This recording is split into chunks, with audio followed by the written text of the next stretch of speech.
थी हनुमान जी की। जब उनकी विदाई होने लगी तो हनुमान जी प्रभु राम का चरण पकड़ लिए और कहते हैं कि मैं अयोध्या छोड़कर कहीं नहीं जाऊंगा।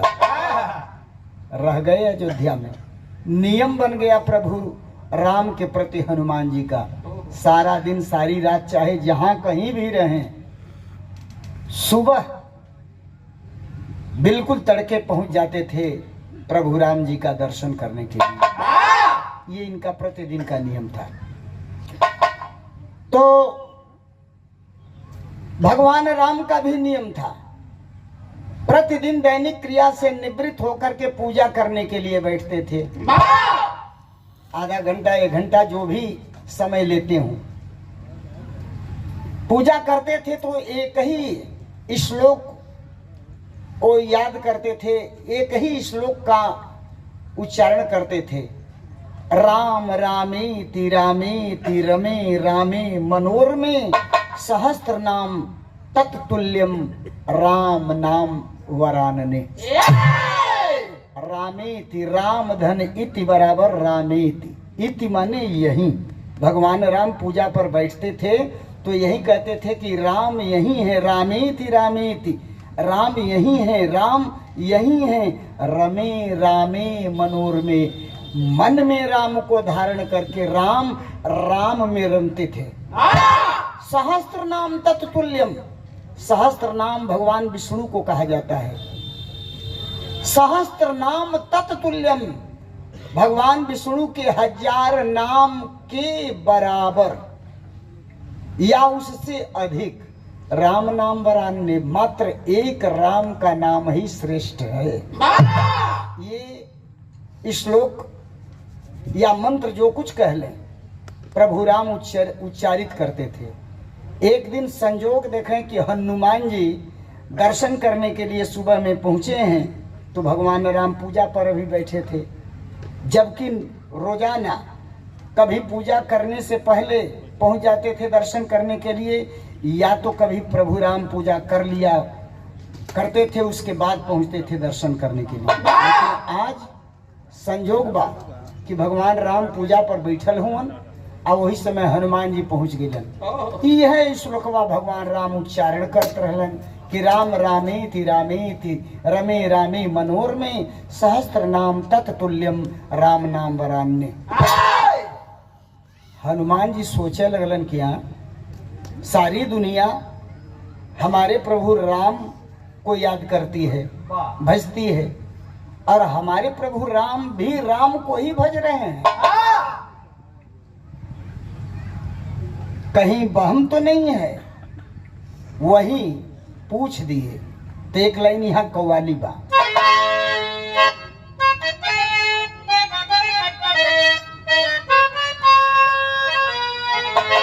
कि दो दिल दरिया की धारा में बह जाए तो उनका क्या कहना।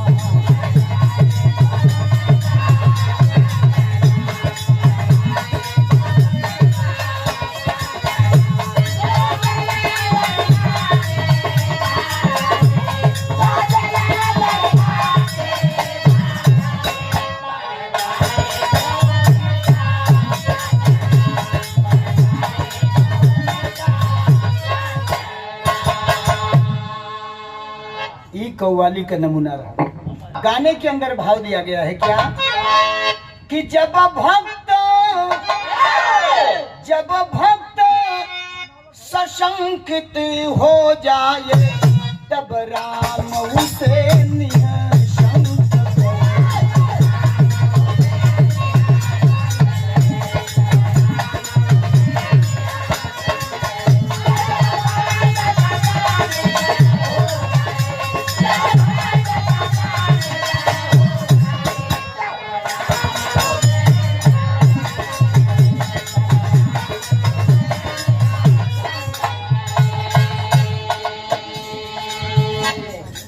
कहना है।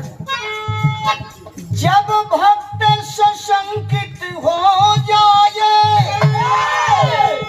तब राम उसे निःशंक करें, वो निःशंक शंक करें, मर्जी उनकी कोई राव बना, मर्जी उनकी कोई राव बना, वह चाहे तो राव को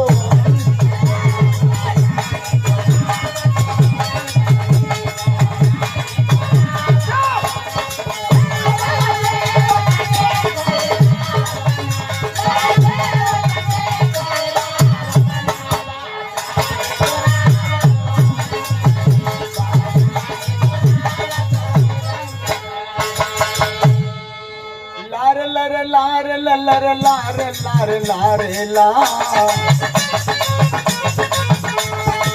सुबह का वक्त था भगवान राम ध्यान दी, सुबह का वक्त था भगवान राम ध्यान किए,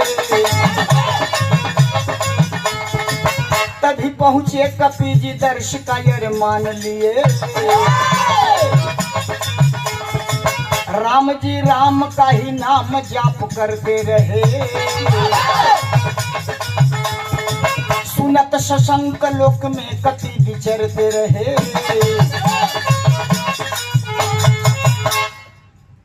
श्लोक वही, राम रामेति रामेति रमे रामे मनोरमे सहस्त्र नाम तत्तुल्यम राम नाम वरानने।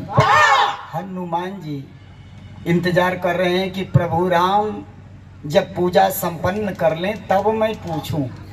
पूजा खत्म, सामान्य रूप में भगवान राम आते हैं। हनुमान जी सवाल कर दिए भगवान राम से, क्या ध्यान टूटा तो प्रश्न दाग दिए कपिराई, ध्यान टूटा तो प्रश्न दाग दिए कपिराई, कौन वो राम है भजते हैं जिनको रघुराई।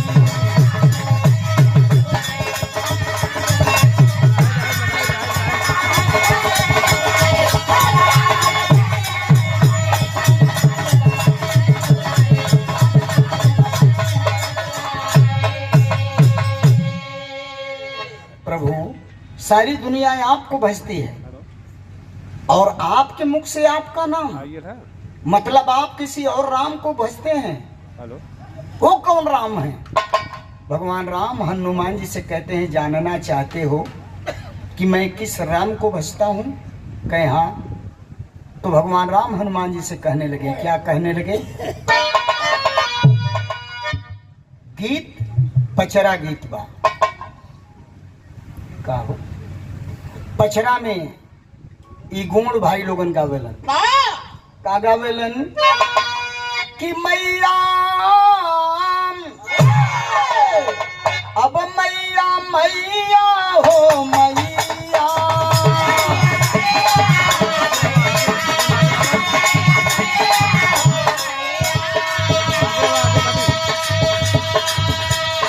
मैया हो रउरे दुअरवा आइल, बकवाए मैया।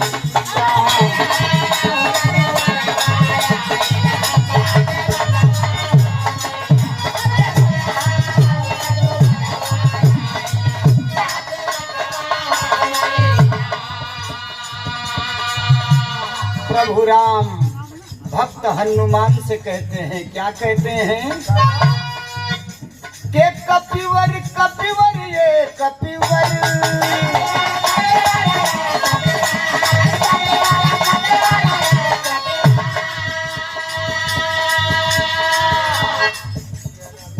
भगवान राम हनुमान से कहते हैं क्या के कपिवर कपिवर ये कपिवर, कपि हो मंगल के दिन यहा, कपि हो मंगल के दिन यहा, हो तभी हनवाए कपि।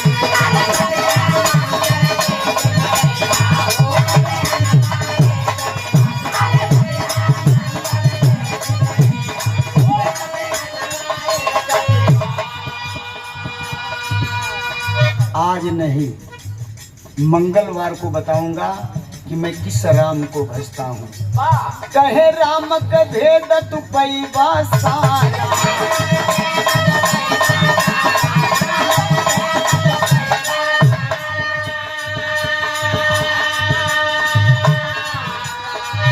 और कौन राम मोर जगत आधारा।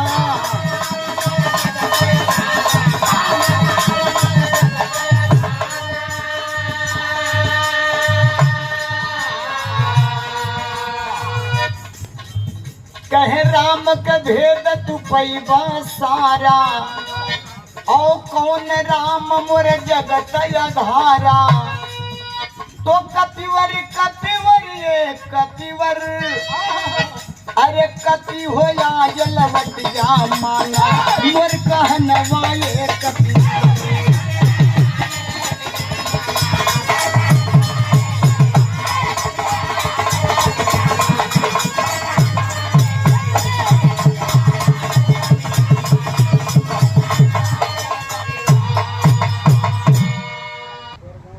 आज नहीं, आज जाइए, मंगलवार को आप सुबह आइएगा, बता दूंगा कि मैं किस राम को भजता हूं। हनुमान जी उस दिन तो मान गए, लेकिन हुआ क्या? मंगल के भोरे, मंगल के भोरे कपि राई जी आई गई। हरि से पूछत भैले देवा प्रभु जी बतलायो। चंदन रगड़ के राम, चंदन रगड़ के राम, राम ही का नाम लेके, राम ही का नाम लेके दिहले गगन में उड़ाया। प्रभु आ गया। उस दिन का मेरा प्रश्न ऐसे ही है, उत्तर नहीं मिला, उत्तर के लिए आया हूं। भगवान राम कहते हैं ठीक है, आज बताऊंगा। एक छोटा सा चंदन का टुकड़ा लेते हैं भगवान राम, दोनों हथेलियों के बीच में करके ऐसे रगड़ना शुरू कर दिया, और चंदन का छोटा सा टुकड़ा जब बिल्कुल गर्म हो गया तो उछाल दिए आकाश में। वह चंदन आकाश में उड़ता हुआ जाने लगा। भगवान राम कहते हैं कि हनुमान तुम पीछा करो, इस चंदन का पीछा करो, देखो ये चंदन कहाँ जा रहा है, और चंदन जहाँ जा करके सट जाएगा तो समझ लेना कि मैं उसी राम को भजता हूँ। तो आगे आगे चंदन और पीछे पीछे हनुमान उड़ान भरते हुए चल दिए। गीत बदल गई। ये पारंपरिक गीत है, विवाह शादी के अवसर पर माता बहन लोग गावेलिन, अलग अलग बोली बा, अलग अलग क्षेत्र बा। हमन के क्षेत्र में औरत लोग गावेलिन ये गीत के कब? जब ब्याह के दिन दुल्हा अपने घर से प्रस्थान करेलन, उससे पहले औरत लोग लावा भुजवावेलिन। लावा भुजवावे जब जालिन तो वहां गावेलिन, का गावेलिन?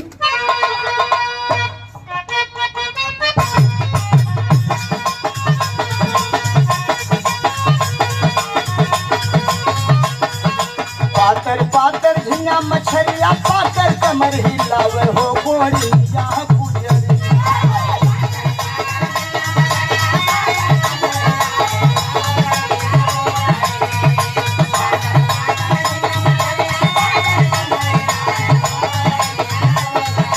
हमके भरसैया बोलावे हो गोरी जहाँ गुजरी।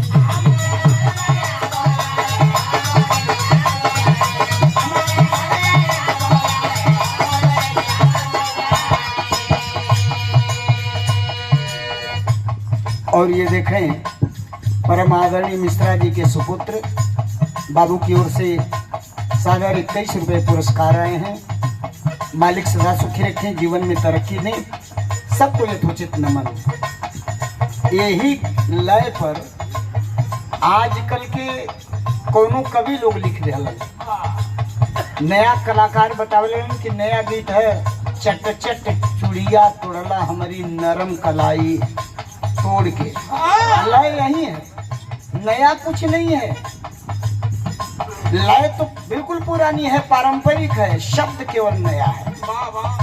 गाने के अंदर भाव दिया गया है। आगे आगे चंदन जा रहा है, पीछे पीछे हनुमान। तो कहना पड़ा अरे उड़ल गगन में चंदन पहुंचल उत्तर दिशा में जाई हो चक्कर लगावत।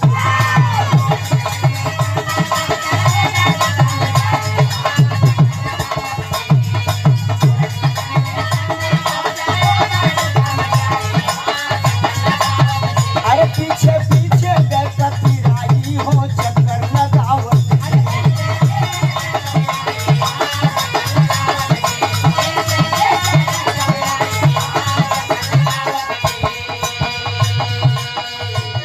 हाँ उत्तर दिशा में चंदन पहुंचल एक धाम से।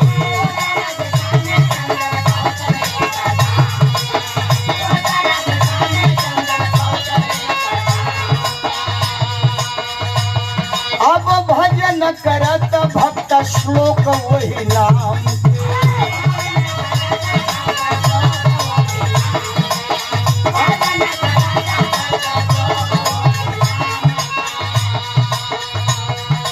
उत्तर दिशा में चंदन चला, हनुमान जी पीछे पीछे जा रहे हैं। एक जगह पर जाकर के चंदन एक भक्त बैठ करके भजन कर रहे थे, श्लोक का उच्चारण कर रहे थे।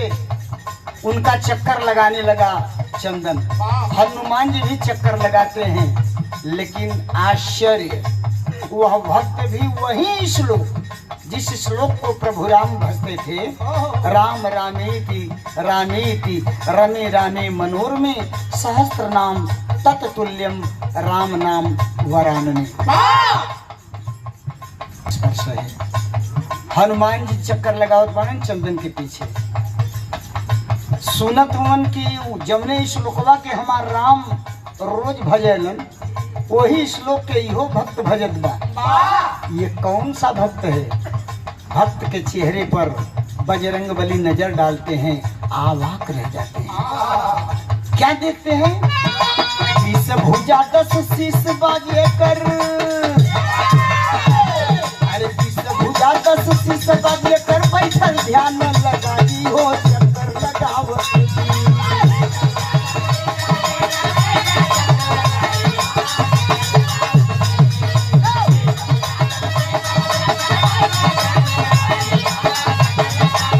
वो पीछे पीछे गए कतिराई हो चक्कर लगावत।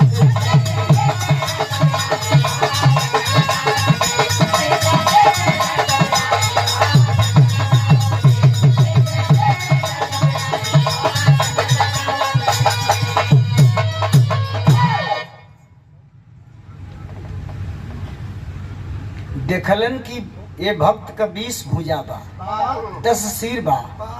सोच गए रावण यहाँ बैठा है। हनुमान जी शंका में पड़े हैं, सोच रहे हैं। क्या सोच रहे हैं? कि अरे राम हाथे,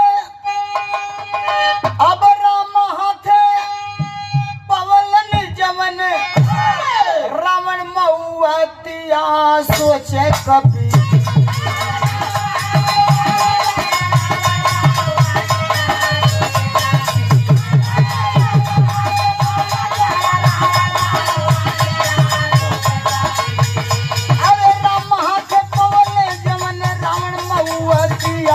सोचे कपी भोरे चरज कर पतिया सोचे कपी जी।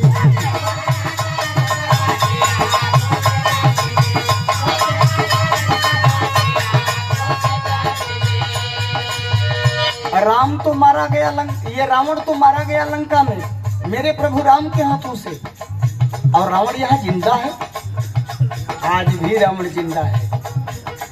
समाज में नजर घुमाइए, मंथन कीजिए, मनन कीजिए, और अगर राम हमारे हृदय में है तो रावण भी हमारे ही हृदय में है। केवल भाव का अंतर है। तो रावण मारा गया और रावण यहाँ जिंदा है। आश्चर्य इस बात का है कि जिस श्लोक को मेरे प्रभु राम भजते हैं वही श्लोक रावण भी भज रहा है।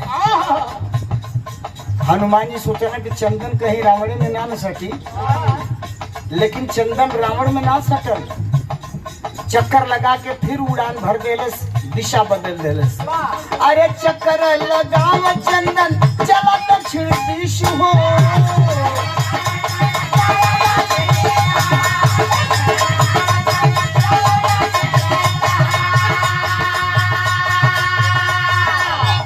पीछे भरत उड़ान गए कपीशु हो।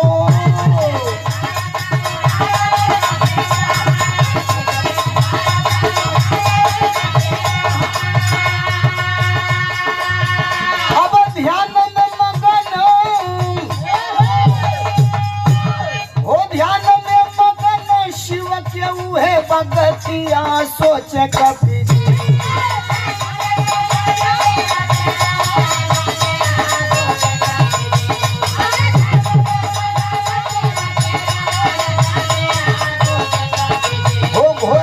चरज कपटिया सोचे कपी।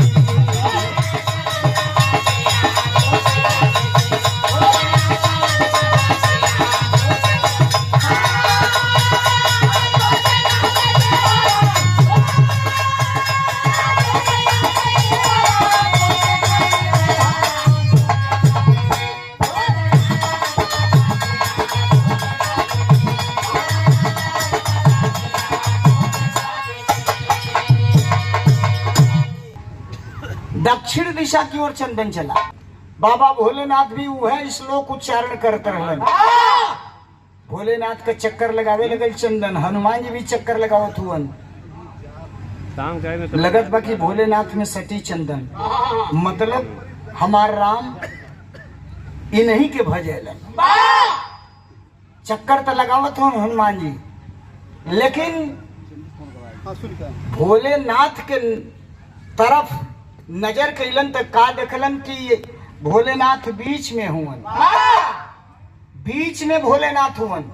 आ 11 जने घेर के बैठल हुवन, 11 जने भोलेनाथ के घेर के बैठल हुवन, बीच में भोलेनाथ बाड़न। हनुमान जी सोचलन तर्ज लगत बा, मेरा नाम है चमेली, मेरा नाम है चमेली, मैं हूँ मालन अलग, चली आई मैं अकेली बीकानेर से।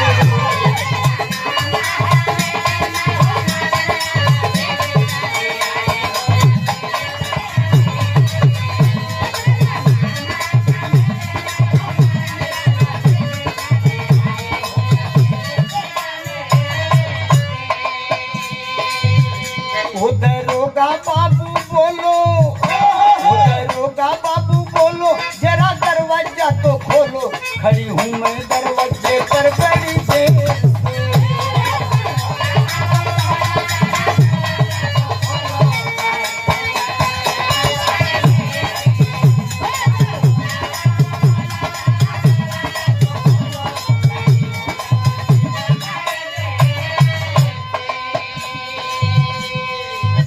हनुमान जी काय अचरज देखलन कि देखें अगल बगल श्रीमान। हनुमान जी देखत हुवन भोलेनाथ बीच में 11 जने घेर के बैठल हुवन। का देखलन हनुमान जी, का देखलन? देखें अगल बगल श्रीमान, आंखें बंद लगाए ध्यान। वो देखें अगल बगल श्रीमान, आंखें बंद लगाए ध्यान, बैठे 11 हनुमान आसन मार।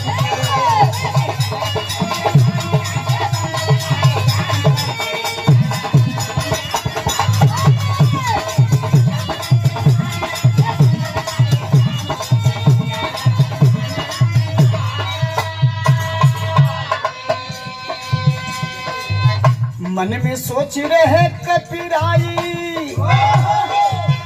मन में सोच रहे कपिराई, कैसा अचरज है ये भाई, लीला आवे ना समझ में प्रभु राम।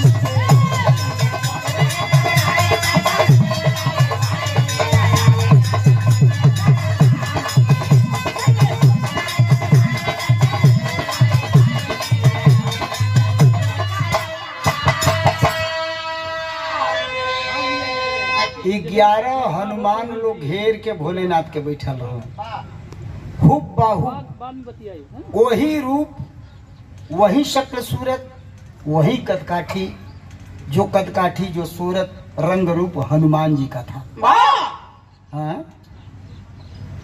भाई 11 जने हमरे रंग रूप का, हमरे कदकाठी का, एकर मतलब असली हम कि 11 लोग असली। यह भ्रम बा। अब शंका में हनुमान जी पड़ गिलन, बतौली ना कि कभी कभी वह शक्ति भक्त को भी भ्रमित कर देती है। अब हनुमान कुछ दूसरी बात सोचने लगे। क्या सोचने लगे कि अब अवध के राम राम है नहीं, हाय अवध के राम राम है नहीं, भजते नाम, अरे भजते नाम भजन में भटके लोग तमाम, रे तमाम, रे तमाम।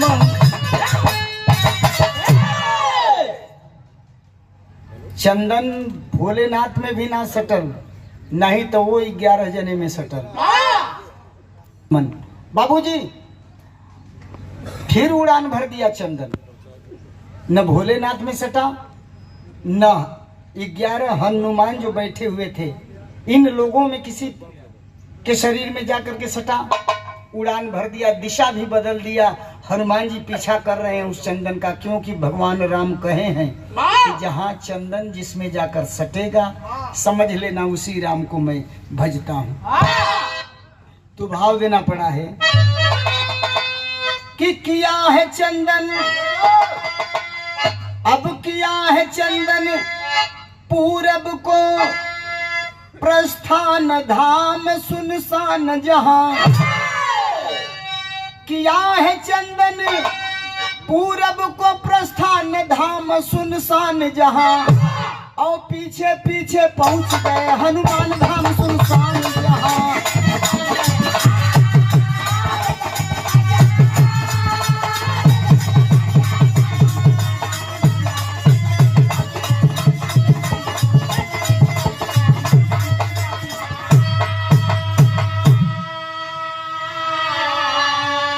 पूरब में पहुंचा, आगे आगे चंदन जा रहा है, पीछे पीछे हनुमान। ऐसे स्थान पर चंदन पहुंचा, कहां कि निर्जन था स्थान जहां पर कोई नहीं बसेरा हो, पशु पक्षी का यता पता ना, आवागमन न डेरा हो। बिल्कुल सुनसान स्थान, घोर अंधकार। उसी अंधकार में चंदन बढ़ता जा रहा है, हनुमान पीछा करते हुए चले जा रहे हैं। ऐसे स्थान पर चंदन पहुंचा, न पेड़ न पौधा न पशु न पक्षी न जीव न जंतु न घर न द्वार, कहीं कुछ नहीं। थोड़ा सा आगे चंदन बढ़ा, हनुमान जी देखते हैं कि हल्का हल्का प्रकाश आ रहा है। उसी अंधकार वाले रास्ते से प्रकाश की ओर चंदन, और चंदन के पीछे हनुमान जी पहुंचते हैं।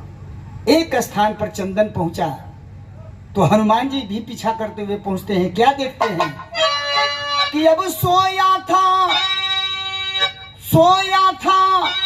कोई वहां पीताम्बर तान धाम सुनसान वहां, बाबू सोया था कोई वहां पीताम्बर तान धाम सुनसान जहां, और चक्कर काट रहे सुनिए हनुमान ध्यान सुनसान जहां।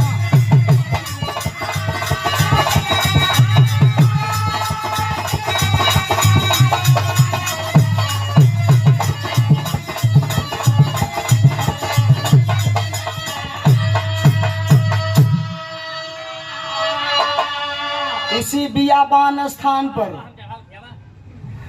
बियाबान स्थान पर कोई पीताम्बर ओढ़ करके सोया हुआ था। चक्कर काटने लगा चंदन, हनुमान जी भी पीछे से चक्कर काटने लगे। लेकिन कहना पड़ा कि सुतल पीताम्बर धारी, अब सुतल पीताम्बर धारी, ओढ़ी के पीताम्बर भैया।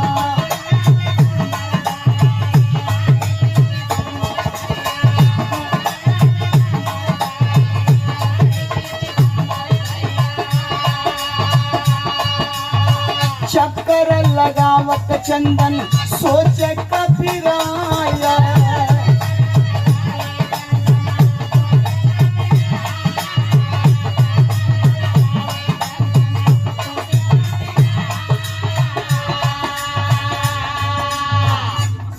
चक्कर लगावत चंदन सोचे कबीराया।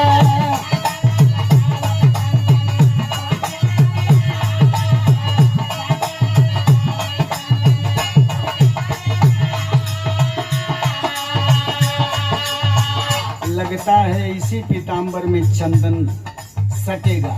अभी हनुमान जी सोच ही रहे थे, तब तक हुआ क्या, ओही पीताम्बर में चंदन जा सटी हो गई।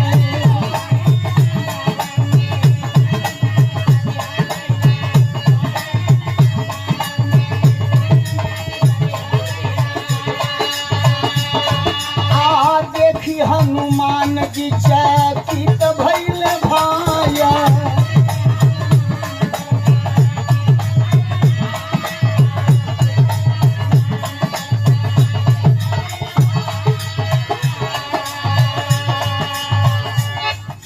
चंदन उसी पीताम्बर में सट गया।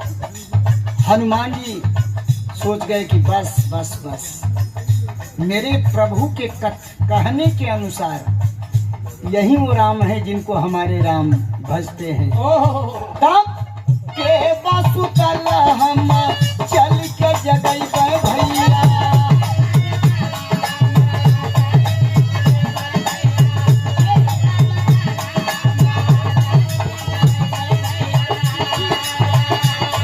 अब पैरवा की ओर कटी खड़ा भइल जाया।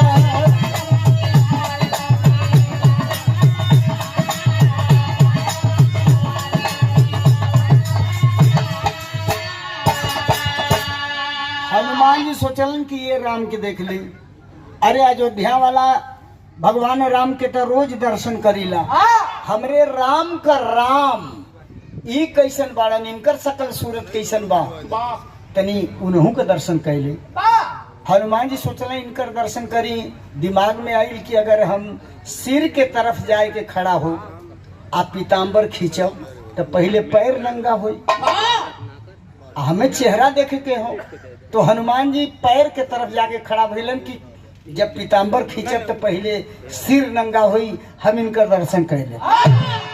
खड़ा हो गईलन, आ जब खड़ा हो गईलन तो भयल का अल्लाह का भाव बदल गया कि अब पैरवा की ओर कपी खड़ा भइले जाए।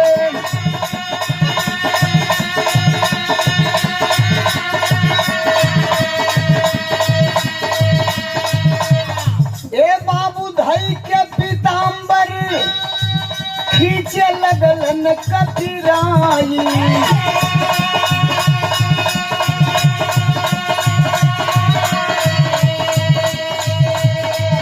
तब फाट के पीताम्बर गयल हथवे में आए।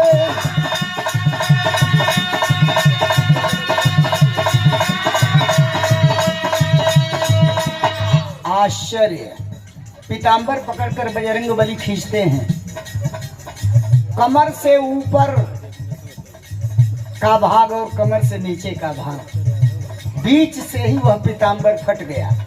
कमर से नीचे वाला पीताम्बर का भाग तो हनुमान जी के हाथ में आ गया और कमर से ऊपर वाला अंग उसी तरह से ढका रह गया। आश्चर्य और क्या हुआ कि भइले या दृश्य जवन सुतल मनैया,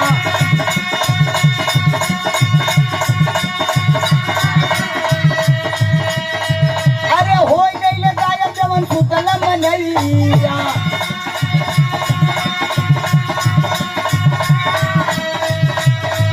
अरे हनुमान प्रभु राम पास आए हो,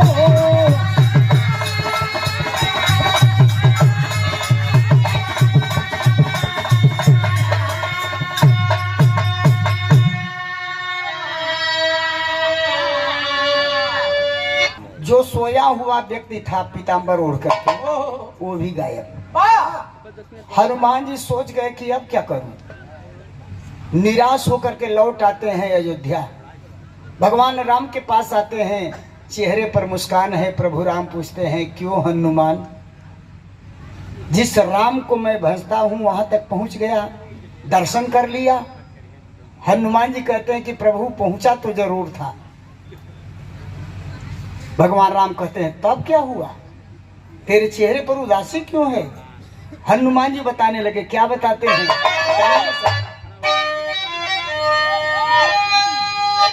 कहे अंजनी लाल, अब कहे अंजनी लाल